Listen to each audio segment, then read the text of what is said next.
Good structure for D&D falls down to basically three core tenets: good beginnings, good middles, and good ends. Today, we're going to help delve into how to do that a little better than just that one single line. Hello and welcome, heroes, to the Crit Academy. I am your host, Justin. I'm your host, Ian, and Brandon is around. Yeah, he's running late, which is weird because he didn't have to drive to the studio. So Apparently that's has some weird. issues with the kids. Yeah, it's kids. That's what he always says. I'm starting to think there's something to that. We hope to inspire you with creative content that you can bring with you on your next venture. Just want to give a heads up. We are doing remote because my family and I got COVID, and I like these two weirdos enough to not get them sick. So just wanted to jump right in. I'm really excited for today's topic. Before we jump into this, Ian, do you have anything you want to make sure we kind of touch on or add, or just kind of do it as we go? Um, Obviously, for this one, the topic is basically like, as usual, how to build a good game. But I think it doubles down on, as a DM, basically doing good prep ahead of time. Yeah. And I think that that's a couple tools here we're going to talk to you about help you do that. So obviously, the very first thing is the hook, right? From the beginning, players should want their characters to be involved in the challenge of whatever the adventure is. The hook is used to pull the characters into the adventure and must be compelling or personal or both to players and their characters. Here is where knowing your players and their characters' goals really does pay off. So you want to use that knowledge to make compelling hooks, right? Oh, there it is. Oh no, turn it off, turn it off. Dude, Ah! is your Ah! hair is your hair running away from your face? Yeah, I'm going bald. Fuck you. So hooks are really, really important. What are some good examples of where a DM has really hooked you or your character in an adventure? Oh, jeez. I don't know. Okay. Well, Hooks thanks for coming prepared. yep. What about Hooks you, Ian? are definitely a good balancing act. Like, on one hand, in theory, in paper, you players should be in general grabbing hooks just to move the adventure along. That said, sometimes a DM presented a hook that was so bad that there are times where some players do show up and go, "Why would we do that?" And I Or think you've talked about that on the show before, where yeah, you had like a criminal background and were wanted in this place, and the DM's like, "We're gonna start here." and I was very much like, "Why am I here?"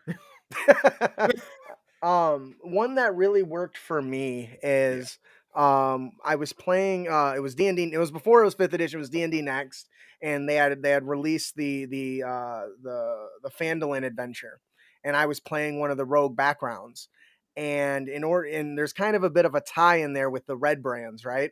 And my DM actually played on that quite a bit to drag my character to Phandalin because he said that your aunt had been like attacked by the red brands, and that's why you know, the going to help the friend was just kind of a bonus to getting to Phandalin, right?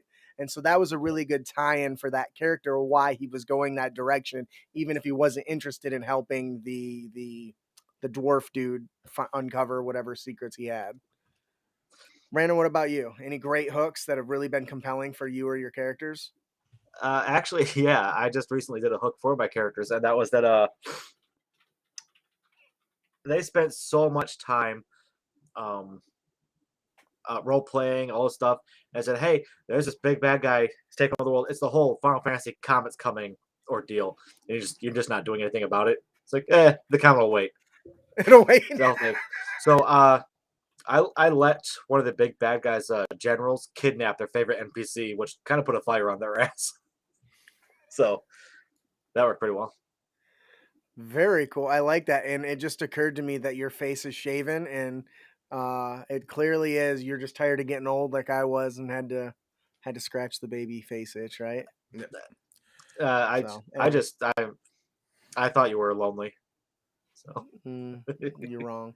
Anyway, so the hook is super important, and this is why it's important to make sure you kind of peek through your characters' backgrounds and their ideals, their bonds and flaws, because this is where you can take that and create those, those hooks, lines, and sinkers that will draw them in. Obviously, you want to do your best to compile them together so that you get multiples that'll pull each player kind of to the same direction. Brandon, do you want to tell us a little bit about choices? Okay. Actually, before we move on, something I do want to touch on with hooks is we did touch on that. Obviously, tapping into a player's background definitely catches that player's interest for that character. But I definitely do think that if you, the DM, are going to introduce elements that are part of a player's background, make sure that they know about said elements beforehand. Yeah, don't just suck them in unknowingly. If you can, it's best to let people know. One example I used before too was at the end of one adventure, we went to our usual bar that we owned, and the DM ended the game saying, "Oh, by the way, Ian, your character's brother's here." Me, I have a brother. Yeah, you definitely are free to use what they've written, but altering the stuff too much is definitely something you want to avoid, especially for just the hooks. Or even just yesterday, different DM, he's still like in the middle of combat, we ended up fighting a revenant, and I was going for a child, but then the revenant went for me. I'm like, well, that's a surprising response given what revenants are. But then the DM starts like blasting me with text. Oh, that's because you know this revenant. Me, I know this revenant. Oh yeah, that's because you killed him. I killed him. Yeah, you know his name. It's this. His name is this. The other players. Oh, well, if you knew that guy, why didn't you say this one before? I didn't know I knew the guy until the DM texted me. So yeah, that's all great points. So moving on to choices. Brandon, do you want to hit that detail up? Yes, fucking Google. Oh, there it goes. Once again, being prepared. Be prepared, like the Lion King. No, did he freeze? Prepared. I have 3 children. Go fuck yourself. Am I frozen? It looks like it. Oh, Your you're video's good. Go frozen, ahead. yes. But we hear you. That's the important part. Okay, cool. So that's going to load up. But I assume by choices, you're saying you're giving the players choices in order to take the story further. Yeah, players and characters' choices need to matter in a good adventure. Not only must they matter, but also, in at least a few cases, those choices must be important to the adventure's end, right? Your communication skills and information flow become especially important here as a dungeon master. You must give the players enough information, even in simple situations, for them to make meaningful decisions and choices, right? That's what makes an adventure stand out, is when the players make a decision, an action, and you can see the side effects of it or the impact of that choice, right? Nothing is worse than choosing the left door or the right door and it being the same on the other side, right? Yep. You want to make those choices meaningful. Have you guys experienced a situation where it wasn't the case, or it worked out really, really well Once again, though, I do think that there's a balance there. I think it's one thing for the players to not have a choice, but it's another thing to execute in a way that's so well done that players don't realize they did not have a choice, but you present in a way where they thought they did. They might only realize that if you tell them after the fact. That's true. Don't tell your players that. Right. It's a good one. I like that. What about you, B? Players make so many choices. Well, I think one of the most recent ones was one of my players keeps screwing with dragons in such a way that, like, I tried to let him get away with it, but finally decided to say, you know what? Go ahead. Make a choice. I want to see what you do. So they finally fought down this dragon, right? And he says, I'm going to take the shotgun and I'll put it right into the eye of the dragon. It's like, okay. Is you sure you want to do that? So I accept absolutely what I want to do. Roll a deck save. He failed. I bit his arm off, so now he can't use duality weapons. And I told him, choices dude, it's matter. coming. So, okay, I got a good one to go with this. I wasn't gonna speak up on this, but I think it's worth sharing. So I'm running the game for the kids, a D&D game for the kids at the church on Wednesdays, and I decide I'm gonna start them off as the Adventurers Guild. Right? When I think Adventurers Guild, I think very much like the longs of the old Fable, right? Where some of the heroes that come out are really questionable whether they're heroes, right? But I made the guild master really powerful, really strong, and kind of I don't give a damn kind of mentality. And one of the player characters decided he was going to be a cannibal. He also decided at the last moment he's going to be a dickhead too. So he's up there and he starts just stands his character up. He starts shouting at the guild master how he wants to challenge him and take his place. The guild master sent him to another dimension, and all that comes back is the lower half of his body, as he was just devoured. And they're like, "Did that just happen?" I literally reached over, I grabbed the character sheet I had printed for him and tore it in half. I'm like, "Time to play another one. Here's your options." And they learned a very hefty lesson. And he says without missing a beat, "Don't worry, children, everyone. It's fine. He was a cannibal." But anyway, so that was a choice that he made, right? And they went in knowing that this guy isn't exactly the nicest. He's there to do work and protect people, and he'll take out whoever is preventing that. But anyways, so choices need to have meaningful. Those are meaningful decisions and consequences. Kind of going off of that, I think it's important too to have choices have consequences. Like you in your example gave a great one of, well, play dumb games, win dumb prizes. Yeah. And what, or I've definitely seen countless horror stories online where like, but my paladin's lawful good. Why is everyone trying to kill him? You mean your quote lawful good paladin that took half the village hostages and bring the half down? That's funny. For money? Yeah, and that's something that goes okay. So we're kind of getting sidetracked a little bit, but choices when Ish. you're designing out the adventure, make sure that you're putting choices that they see the impact of, right? A really good common example that I've done multiple times is, hey, by the way, there's there's been these raids going on in this village over here. Oh, they don't take the hook. That village gets sacked and is no longer there, and other cities are seeing the refugees come from it. So they made the choice not to go help, and now they see the impact of that, right? These people are sad, they're homeless, nobody wants to help them. They basically were scared out of their homes. So you want to include those decisions and then make sure you have a plan of how it's going to be revealed to them based on the choice they made. Mm-hmm. Even if it's 2 doors, make the rooms different.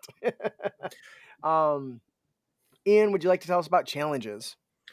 A good adventure provides good, varied challenges that test the adventurers and stimulate the players. Each different encounter needs to help emphasize attack, defense, skill use, problem solving, investigation, and role playing on some level. Make sure the encounters invite the players' behavior you want and help draw it out and reward that behavior. And obviously, it helps to know the character's capabilities so you can build encounters to test that resource. Absolutely. And we touched on this in the past. Like, yeah, a lot of people design modules. Yeah, people design like a 5-room dungeon, for example. Mm-hmm. But we've also put forth in the past, hey, design the rooms around each player character. So each one has something to do in each of those rooms. Yeah, I like that. Yeah, and that's something that really lets you as the DM put the spotlight on each character's skill set in various ways. Okay, if you've got the optimizer, give him the goal of stalking something and trying to take it out all on his own while everyone else is dealing with something else. You might have a player that loves the lore aspect of D&D, right? So maybe they take proficiency in arcana and history. So when they're traveling through the dungeon, put a couple clues there. Oh, this, sigil says that this temple once belonged to this red dragon cult. And then sure enough, down the path, maybe you say, oh, it's from the Red Dragon cult. You recall that they used to be notorious for, statues that breathe fire. Lo and behold, hey, there's 2 dragon statues. So you can reward that kind of character focus with a challenge that reflects what they want to see. So now they've got these things that breathe fire. They didn't step into them. They know they're there. How are they going to deal with it? So you create a new problem for them to have to overcome in your story, feeding off of the lore and knowledge, investigation, and roleplay that the other character had. Wow. Yep.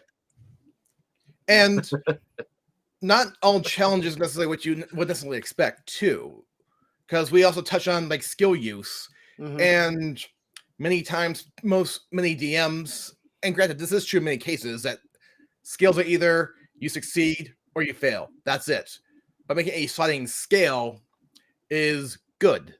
Like, for example, let's say I did a perception check in a dungeon to see what was up ahead, and you either see the enemies up ahead or you don't see the enemies up ahead.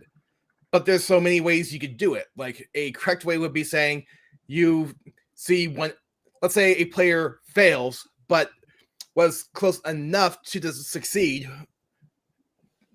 Let's say like you needed a 12 to succeed, but you roll a 10. The DM might say you see one enemy ahead. When if they succeeded, the DM would then say you see 3 enemies ahead. If they exceeded by rolling a 20, you see 5 enemies ahead. I like that, because then it's nice. One of those things where there's a range of success, right? Right.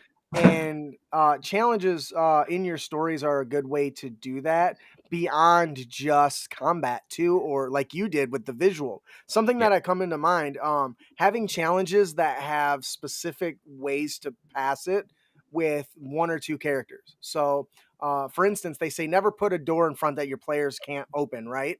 Yep. Well, I did that. I put a door in front of them that they couldn't open. It was bound by a magic lock, the arcane lock one, right? But there was one small little hole section that went all the way through in the little crack in the wall that went all the way through. They had a druid. It didn't take long. Well, a couple prodding from other players, they finally realized you could turn into a spider and walk through and maybe open it from the other side. It's like, well, then I won't be able to wild shape later. That's a choice they had to make. So they basically are like, well, maybe we can go find another one, which there was another way in, or they could expend a precious resource just to open a door. And that's what they ended up doing. But I had multiple ways for different players to specialize in opening that door. The spellcaster could have went into a they could have used dispel magic, but they hadn't prepared it, right?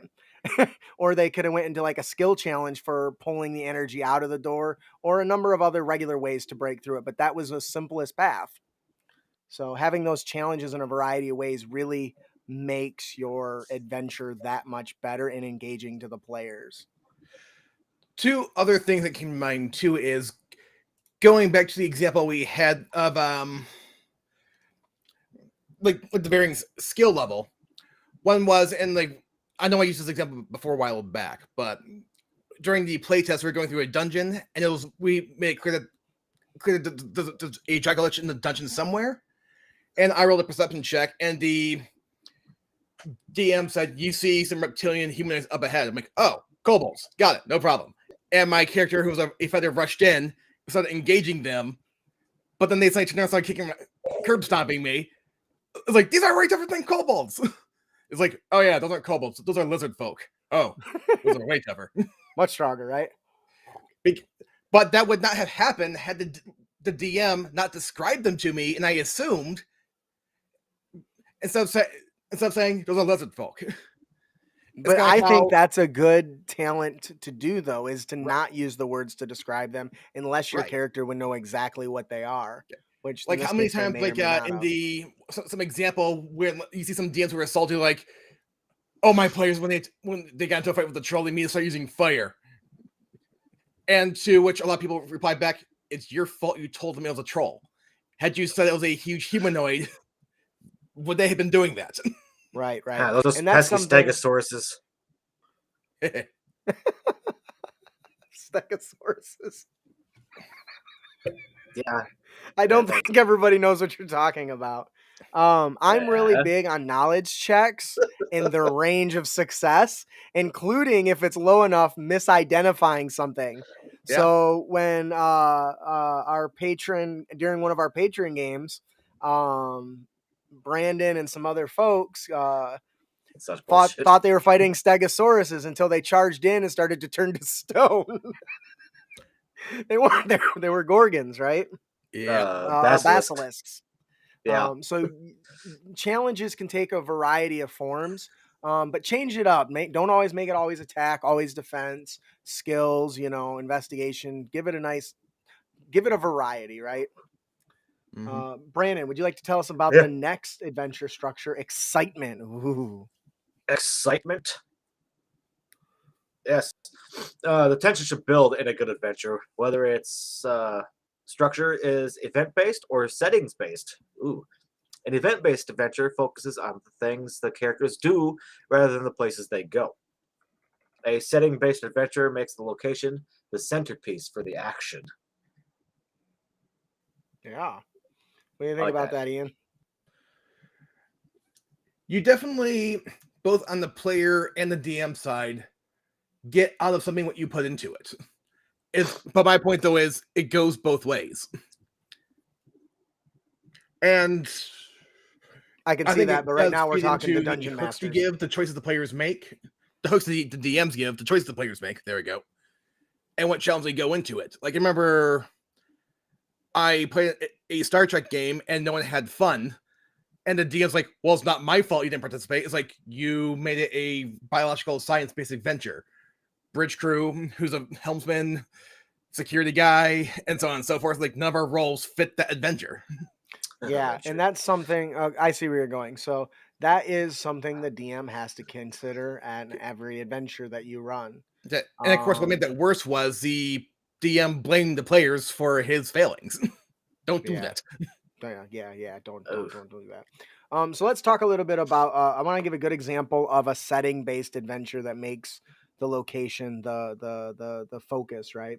So one of my favorite, exciting adventures was when the players had to help fight a volcano. Now, a volcano is an I'm sorry. enemy, What?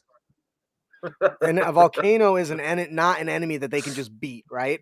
Nope. It's erupting. The flow of lava is coming down. It's fleshing out. Beasts and monsters are running away from this stampeding. So the challenge in this adventure wasn't to fight some grand monster. It was to save the people to the best of their ability. So abilities like mold earth and create water take on whole new focus points, right? Oh, yeah. And Okay, that so makes sense. yeah, you've all seen it with Superman where the dam breaks and he cold breaths and freeze it. That's very different for level 3 players. They don't have those big powers yet. So building something that has a rising attention is really engaging, especially when they've been in that town for a little bit and have gotten to know some of the NPCs who are screaming for them to save them. It's, my life's work, all that sort of stuff. And the excitement can come from more than just regular boss fights, I think. What were you going to say, B? Uh, no, I got the literal image of adventurers going and punching a mountain. Fuck this volcano, stab. It's got a million hit points. Right? They got a long ways to go. But it's actually something that happened that I hadn't counted on was them using their we were playing through I think it was the Princess of Apocalypse, or was that the sandbox one? Yeah. It was the Elemental Temple of Elemental Evil. That was pretty sandboxy too. I think it was that one. Mountain I think punch. somebody else mentioned Princess of Apocalypse. But in Me. the Temple of Elemental Evil, that's where that happened, and they wanted to use their faction connections to get more support.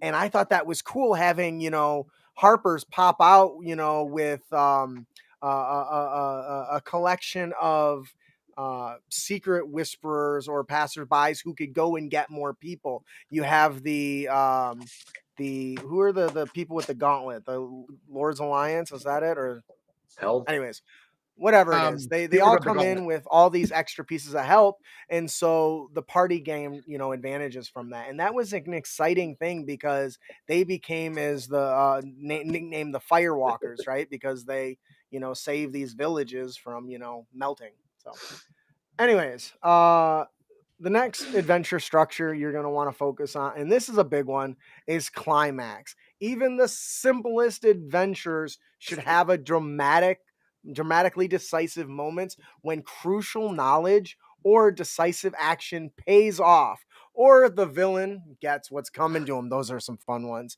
A sprawling dungeon complex or a long, event-based adventure might have several such instances, which are a big payoff at the ultimate end of the adventure. This is important. Climax.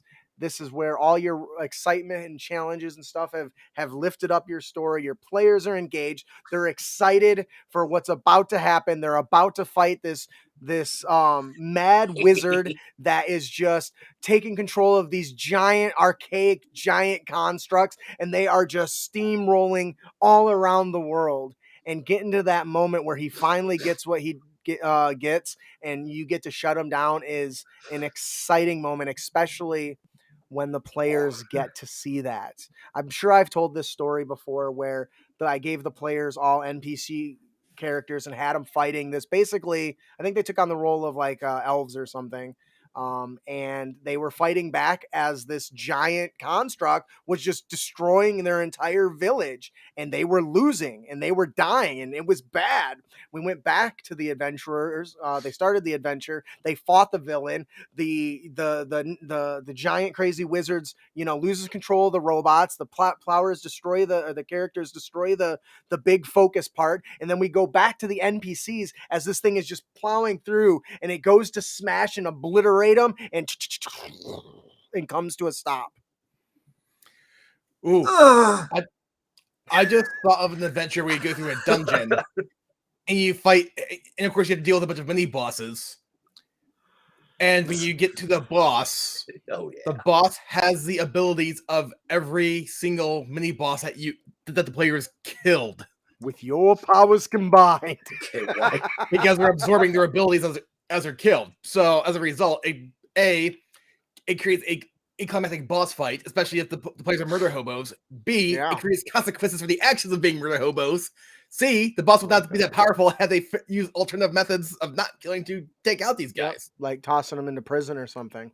Or binding them, or teleporting them to a different dimension, or any number of ways besides stabbing them, right?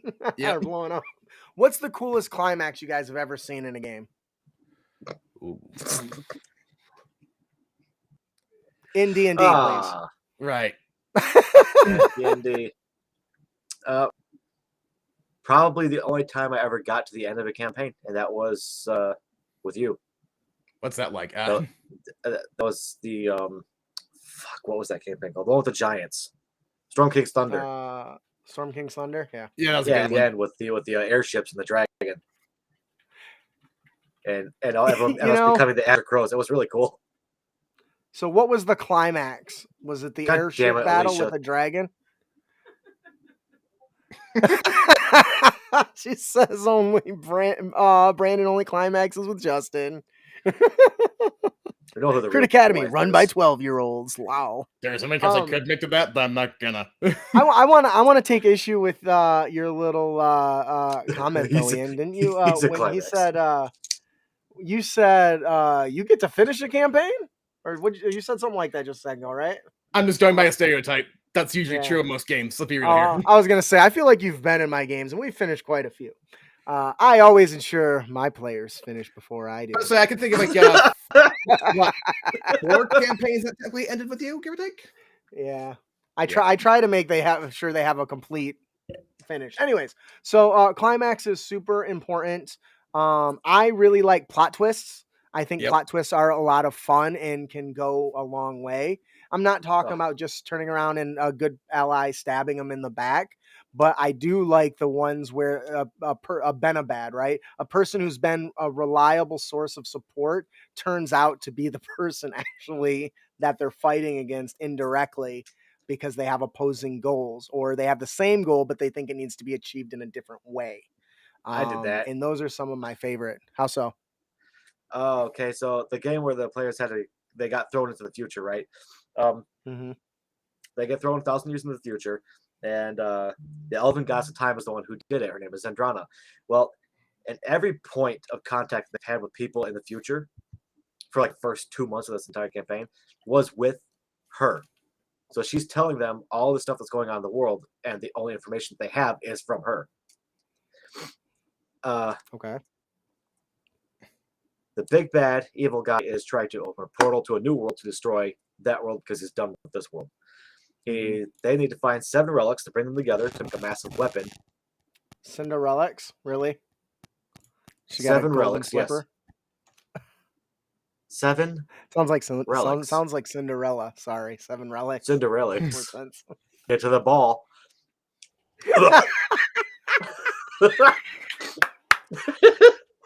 No, they gotta find these relics because it creates a weapon strong enough to kill the big guy. They get 2 of them, and they get betrayed by Zendrana, and they find out that she's actually a tiefling who is a chronomancer who brought them from the future. And the reason for this is because all the temples are guarded by lawful good dragons, and they know they can smell the bad guys. It's like, okay, I know that you work with the big bad guy. I'm not letting you into my temple. So they've been stealing people from time that they don't work with, and they send them on this mission to get the relics for them. Yeah. So they had I love all that. this trust in this person, and it completely got shut down. Yeah. Just remember, a Cinderelics. TIE fight itself doesn't constitute a climactic encounter. The No. last encounter should be something fantastic and epic that is not normal and not something that they've experienced. Brandon mentioned and when we did Storm King's Thunder, I hated the way the last battle ended. You fight a dragon in a desert. It was stupid. It was boring. It was not fun. So I rewrote it to where they were fighting another ship on an airship while fighting a dragon. Yeah. And that to me was far more engaging than just basically an arena battle. It definitely Yeah. raised the stakes. After you told us, it's like, oh yeah, it was gonna be just be a dragon in the desert. It's like, really? It's like, Well, you did a much better job than that. Yeah, it was horrible. But anyways, so you want to this is your chance to go above what they've seen so far. Make sure you include that. Obviously, it's going to be different for every encounter. But raise the stakes quite literally. Yep. If you're gonna be fighting a like a butcher monster, have a bunch of people on meat hooks heading towards the grinder. Raise the stakes quite literally. Try to rescue as many as you can while you're fighting. That's Yep. still more exciting than just fighting a giant boss with some pets. So Oh yeah, because we were fighting on airships and not on the ground in the desert, the storm giant king would not have been thrown off the side. My character would not have jumped off the side. He would not have casted the fly spell on the Storm King giant to save him, and then my character would not have been riding said Storm Giant's shoulder as it's now awesome. Flying around punching things. I love that, and those are the memories that get filled in, right? And are epic, especially when the dragon was like smashing into the thing and it's rocking. You guys are sliding off every which way. I mean, I printed off some big. I don't usually use battle maps, right? But I printed this big old giant like 6-sheet thing off. They're really cool. Ships. Anyways, yeah, the Chef Boyer wrecked. Compliments of 2-minute tabletop. Definitely check out his content. He's amazing. All right. So the last thing I want to touch on before we close out our main topic is a meaningful victory. Dear God, whatever the goal of the adventure, the character's success should be meaningful. Players should care about what happens if they fail. They should know what's at stake. They should know that if they fail, something is going to happen and it's going to suck. And I'm not just talking about their characters' deaths. I'm talking about something that's going to change the world around them. A good example would be necromancers, right? They're always trying to raise, an entire army. If you fail, they do. So now you're continuing your adventure, maybe as different characters, maybe as the same characters, with a giant army of undead literally just steamrolling the kingdom, and now role playing out the side effects, knowing they failed. Oh man, perfect. What do you guys? That happens in Critical Role, doesn't it? I have no idea. I have not I haven't listened past the first Yeah, I don't it know, like the is. first Yeah, 100 episodes. I something like don't that have the does happen. time. Well, there you go. Listen to Critical Role because that's more exciting. Did they fail? Is that what they did? They failed No, and but there's a huge consequence if they do. yeah. And it's made clear. And all your adventures should have that meaningful victory. Ian, what do you think? I don't necessarily think it needs to be necessarily a meaningful victory as much as a meaningful end. If that makes any sense. You just took the wind out of my sail with that. What the hell, dude? Well, for example, okay, the players failed an adventure to what they thought was stopping the apocalypse. Now, you could do one of two things. You could either, let's say, they fail, the apocalypse happens, or B, they thought they succeeded, but it turned out that they're the ones who initiated the apocalypse. Okay, fine, the apocalypse happened. Most people say, "Yep, game over." But what? Better question: what happens after the apocalypse? The world's still there. The wheels are still turning. What's going on in that environment? Yeah, but so see now you don't think that would be pulling away from their success? Not necessarily, I because think it that's also shows something you would too, in a have to way use the world's very bigger than carefully. just them. That these Yeah. things are still going on. If you did that though, you'd have to make sure you're not doing that too often, I would think, because I feel True. like that's sucking the wind out of their sail like, "Hey, we succeeded." Actually, no, you didn't. And I can see that being putting a real hamper on the mood. Maybe if it happens once, probably not a big deal, but But I it can feel like also that's raise the something I stakes would too. avoid. Yeah. You Like, damned if you do, damned if you don't, it seems. I remember one example is like in the okay, not that they're great, but in the 3 Netflix Godzilla movies, short version, Godzilla took over the Earth. Humans left. Humans came back 10,000 years later in attempt to recolonize Earth. First movie, they go down to Earth to figure out, okay, Godzilla's probably dead by now. Nope, still alive. So they end up fighting Godzilla. They managed to take it down. They barely won, only for the scanners to pick up. Guys, you know how we just killed Godzilla? Yeah, why? That was the baby. Oh no. See, those are the things that just kind of like, you know. So I think they need to be made meaningful, but I Yeah. do understand that there is a place for some of that, right? Wizard Katie says our DM had us face a Lunch King. I hope is it supposed to be Lich King? Okay, Probably. a Lich King. And in a massive tomb, we won and found his treasury after he was defeated. It was empty because he spent all his money in the kingdom to make the tomb. That's so devastating. Like, dude, there's no loot. So, all right. Overall, what do you guys think makes a great adventure structure that you guys in the audience? Do these seem like they are powerful tools that you're following in all your adventure designs? Or are you just kind of winging it like Brandon with 4 bullet points and hoping for the best? Sometimes So, that is the best way to do it because it some helps you people stay can do that. flexible. Yeah, that some people can do that. I know Brandon does it really well. I love doing it. It evolves so well. Also, I totally with Dulcinea. I was reading Lunch King. I totally was thinking like a killer lunchbox. But overall, these are some Yeah. pretty powerful ideas. Go ahead, Ian. I cast spicy meatball. You mean fireball? I said what I said. It is worth noting that these come out of one of my 4E Dungeon Master books. If you haven't checked them out, I highly recommend it. Many people may not like 4E, but in my opinion, it has some of the best Dungeon Master guides, hands down. So I think the biggest sin for E had, if you will, was it had the audacity to try something different. yes, 4E was a great game. Just some people didn't think it was a good D&D game. All right. Anyways, I think that'll do it for our show today. If you enjoy our show and you want to continue to see content from us, please consider becoming a Patreon, supporting us on patreon.com/Crit Academy. This show does take a massive amount of effort and a lot of work. And we got lots of different reward tiers and stuff for supporters of work that we do. So please consider tossing some coin to your I almost said critter. I don't want to get sued. Toss a coin to your academy, I guess. We want to thank all of our patrons who already support us, and those of you that may not support us monetarily, but share our stuff on social media, share all our YouTube videos across every D&D group you can find. Since you're not part of it, it won't be considered advertising. So wink. If you enjoy the show and you want to help support us, please visit us at critacademy.com. Pick up some of our wonderful best-selling content. Follow us on social media. Leave us a review. All of that jazz. Like, subscribe, ring the bell. Get notified right now. And if you're not watching on YouTube, stop watching where you're at and always go watch on YouTube. They're the only ones that help us pay the bills.